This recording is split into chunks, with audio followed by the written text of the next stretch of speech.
Hi, I'm Kendall Richard from Pleasance Valley Iris Farm. Today I'm going to teach you about how to dig up irises and separate them the proper way.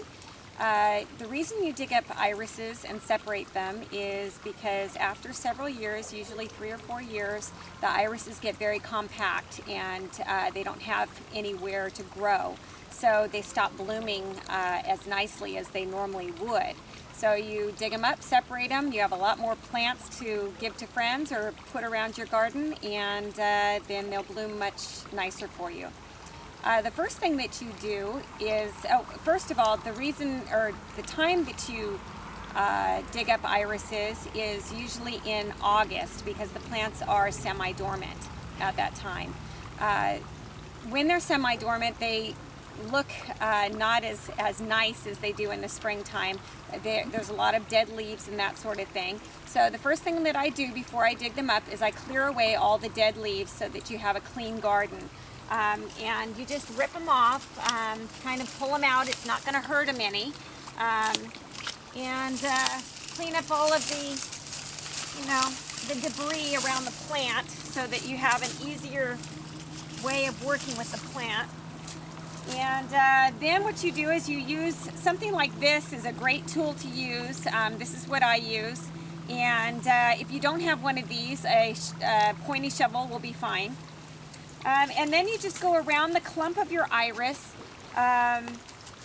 with the digging tool and just pull it back, and you're going to hear it kind of rip, and you don't have to worry about that. The irises will grow all new roots, so don't worry about them, ripping out of the ground. And you just go all the way around to the plant, digging them up. This is a pretty large clump. And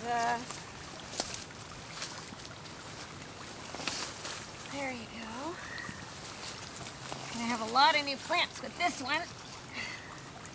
And when it's all nice and loose, hopefully as you dig them up, some of the clumps will have broken apart already, so you don't have such a chore of digging everything up.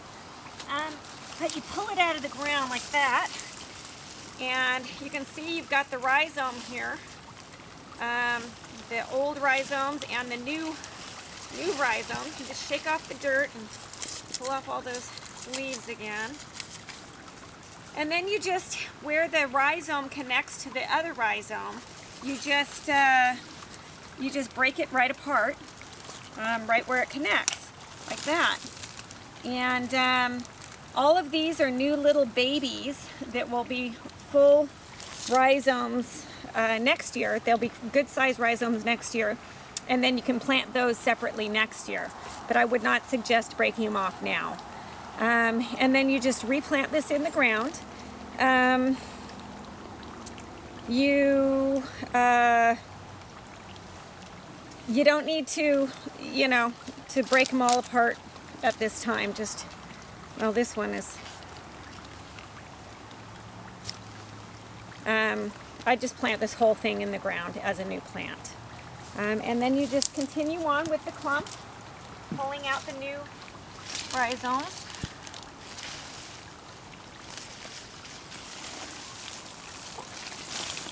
And this is a new one also.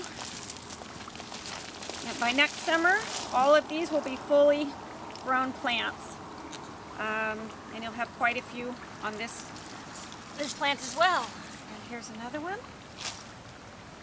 And so that's about it. You just dig them up, and when you plant the new rhizomes in the ground, you want to wait at least a day so that the newly separated portion right here seals over, so that you don't get bacteria from the soil into the rhizome.